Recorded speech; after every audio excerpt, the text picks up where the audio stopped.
this video, I will show you how to fix chats not showing up on Roblox. So first of all, open up your Roblox app, and then from your app, from your home screen, you're going to click on the settings icon at the top right. So let's go ahead and click on this, then click on settings. And once you are in settings, go ahead and click on privacy and content maturity, and then click on communication, then click on experience chat.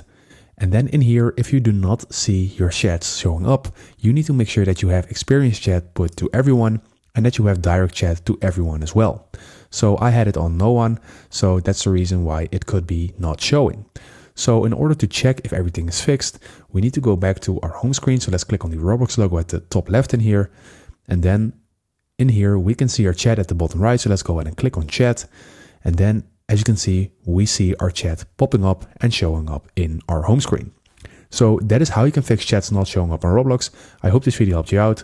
Please leave a like and consider subscribing, and then I'll see you in the next one.